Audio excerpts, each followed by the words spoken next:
I'm Professor Steve Gedeon. Welcome to the Loire Valley. The French aristocrats really knew how to network. When the king had to move out of Paris for the summertime, all the aristocracy went and built fabulous palaces as well so that they could be networking and be close to the king and the seat of power. So tool number 6B is networking, with the emphasis on the word working. This isn't net drinking or net eating or net hanging around or net chit-chatting. It's called networking. It's also called networking BC for before coronavirus. That's, well, probably not going to a lot of networking events these days, and a lot of these tools might not be as relevant maybe in 2020, 2021 as they might otherwise be, but hey, I felt like wearing my Tour de France shirt today, and here I am at Château de Chevanray in the Loire Valley in France. So, tool number 6B. It all starts before the event even starts. First, figure out who will be at the event. What are your goals for the event? What are their goals for the event? What can they do for you? What can you do for them? And then, of course, develop event-specific goals. Don't just go there and kind of wonder why you're there after you're there. Go knowing what you're going there for. Figure out what your pitch is for the event. Your pitch might be, hi, I want to do an interview with you at a later date. Your pitch could be, I'm pitching for funding or money, or I want you to be a customer. But whatever your pitch is, you should know what your pitch is beforehand. And finally, if there's any questions you would like to ask during the event, it's always nice if you figure out what these questions are beforehand. So I'm going to start with the pitch. First of all, it starts with articulate what you bring to the table. Usually this is a pitch around what your skills are, what your transferable skills are, why somebody might want to hire you or work with you or be involved with you in your organization. But keep it short and keep it to 3 things at the absolute max. People can't remember more than 3 things, so why bother telling them more than 3 things? At a certain point in time, every new thing that you add makes every other thing less important. So less is more.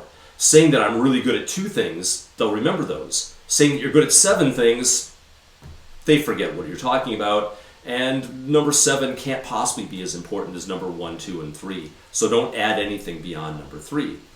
But also be sure to validate each claim.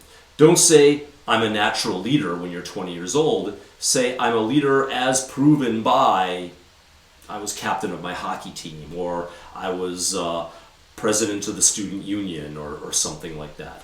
So if you say that you've got a skill or some competence, also indicate why you believe this to be true, so that they're not left going, well, anybody could say that, but why should I believe you? Second thing is to make sure you articulate what you're seeking from them. Have a call to action. That's rather than just saying, well, I'm good at a bunch of things. Well, isn't that lovely? Say, I'm good at these things, and here's why I think you should hire me. Finally, try to differentiate yourself. Try to show what your unique selling proposition is. Try to be different from everybody else. That we meet a lot of people in our lives, and you're trying to break through the noise. So try to be interesting or memorable, especially if it's appropriate. Questions you might want to consider asking at the event helps to keep the conversation goal-directed. That rather than just kind of sort of going with the flow and let everybody else talk about what they want to talk about, and certainly to make sure people aren't talking about sports or the weather or something that you don't care about, but it's a way to have conversation starters, or once you're into a conversation, questions that push the conversation in a direction that you want to go in. Also, you want to be actively seeking whether this is an individual that you're speaking with that you want to give the pitch to, or whether, I don't need to give you a pitch. You're never going to hire me anyway, and so I don't need to practice my pitch on you. You could ask them a couple of things about themselves and say, oh, okay, that sounds good. I guess we have nothing in common, and then move on. So actively seek whether to break away, spend more time, give the pitch, or follow up. So you're not just talking for no purpose, you're talking for the intention of figuring out whether you're going to give the pitch, break away, follow up, or spend more time there. So while you're at the event itself, there's a lot of thought leadership around what people pay attention to. And whether we like it or not, it starts with people paying attention to how you look. It's what they notice first. And how you look says a lot about how you feel inside. But it starts with how you look, how you act, and finally what you say. Interestingly enough, what you say doesn't mean nearly as much as the other ones. They say that 55% of people's reaction to you is just kind of based on how you look, how you stand, whether you make eye contact with them or not, whether you stand up properly or whether you kind of look like, oh yeah, I'm not a particularly important person to talk to, so how you act is important. And finally, the actual words that you say are worth only about 7% of what people remember and how they respond to you later when you try to follow up. So we're going to start with how you look. Starts with having the proper attire.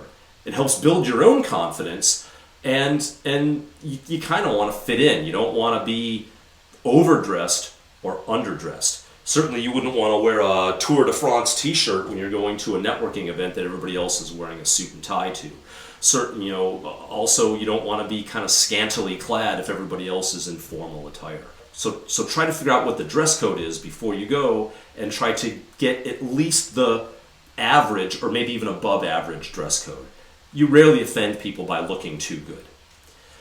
How to wear a name tag. If you're right-handed, most people put their name tag here on their left side. But the trouble is, when you shake hands with somebody, they're looking here at your right. And so when you're shaking hands, you want them to be looking at your name tag, and you want to say your name and point to your name tag when you're introducing yourself. So if you're looking at somebody and they're looking here, you need to put your name tag on your right-hand side. I know it's a little uncomfortable because you're tempted to put it on your left-hand side with your right hand. Instead, do the more uncomfortable thing and put it on your right side. Finally, make sure you have good hygiene. Make sure you brush your teeth, wash your hair, wear something that feels and looks comfortable. Hygiene is really important. You never want to have bad breath, and unfortunately people won't tell you. They'll just kind of avoid you when you won't know why. You want to have good body posture.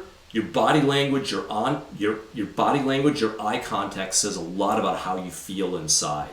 You want to make sure that you have good eye contact, you smile, you nod, that people can tell that you're paying attention to them.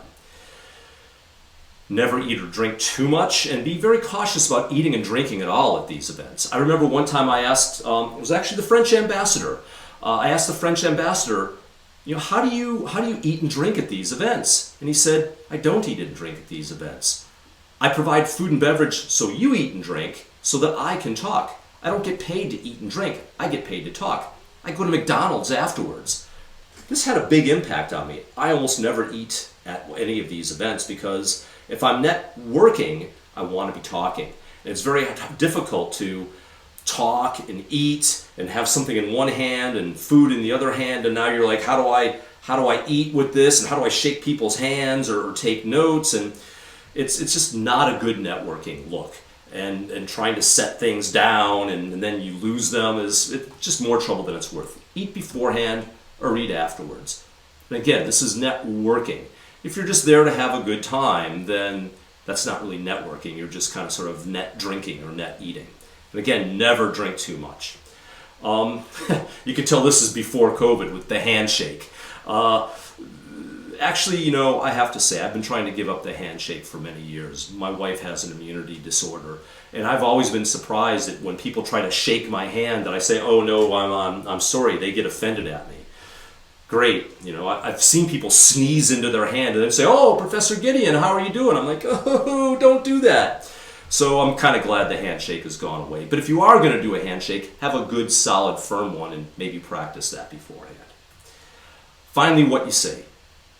Have goal-directed questions, ideally that you practiced ahead of time. Know what your pitch is and be able to remember your own pitch and give it upon demand.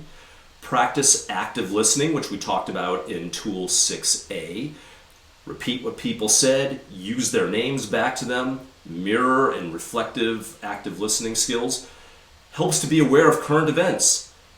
Like if you're boring and you don't know what's going on in the world around you and you can't engage in the conversation, then you're not an interesting person to be around. So be aware of current events and read the paper.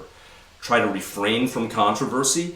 In the United States, 40-50% of the population voted for or like President Donald Trump. So Even if you don't like them, you might want to kind of sort of keep that to yourself a little bit.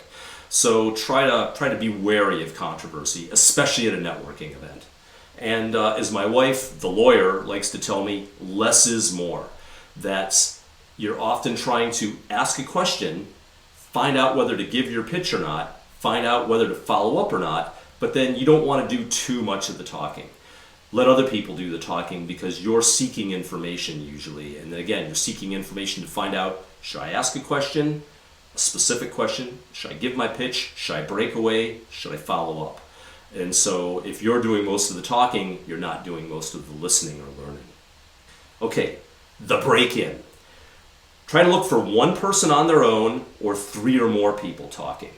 It's hard to break in on a 2-person conversation, and never try to break in on an intense conversation between 2 people. You'll end up standing there kind of looking back and forth between them while obviously they're ignoring you, and it's just weird and uncomfortable.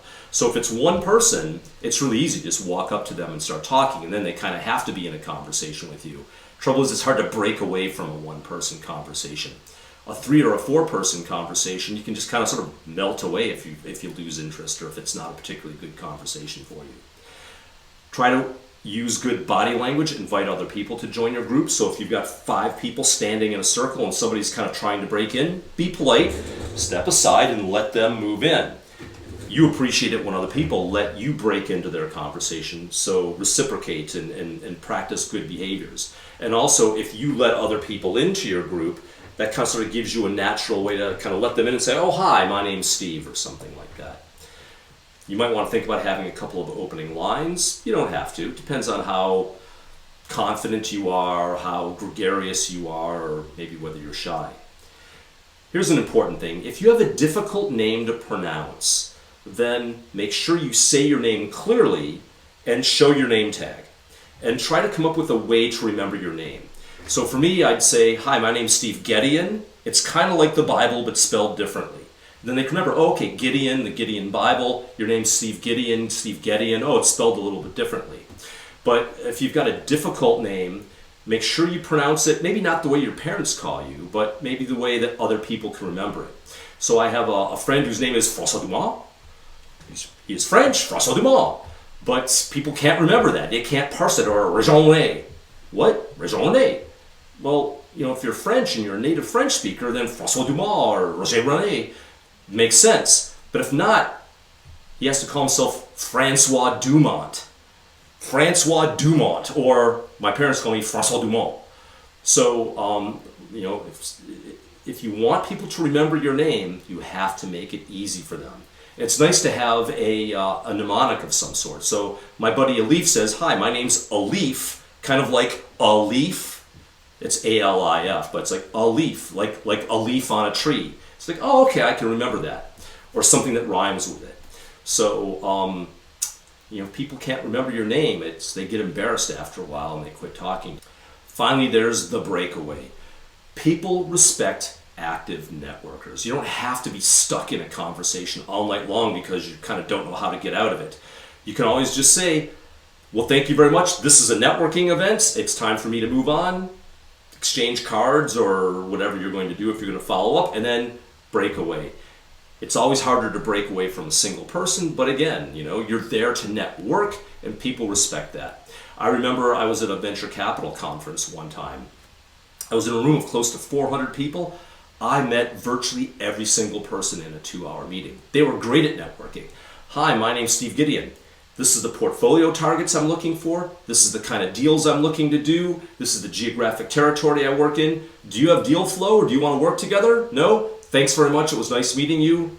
And they move on. So I probably accumulated over 200 business cards in an hour and a half. They were really good at it because everyone knew what they were there for. They're there to find deal flow or people to co-invest or people to acquire the investee companies that you have. Hi, I invest in biotech firms. You don't? Nice to meet you. Bye.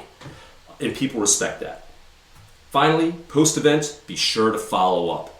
Be sure to connect on LinkedIn or whatever other appropriate social media tool you might have. Help others before asking them to help you. This is the VP of Sales at 3DNA principle, or the principle of creating value before you ask for value. So you can invite them to another event, you can maybe send them some information, find excuses to stay in regular contact with them. So, in summary, it's called networking, not hanging around or killing time. It involves active work, pre-event, during the event, as well as post-event. So, for entrepreneurship to be taught, it has to be unleashed. Don't forget, entrepreneurship's like learning how to play the guitar. Don't forget to crank it up to 11. And I hope that someday, post-COVID, you're able to take advantage of some of these tools.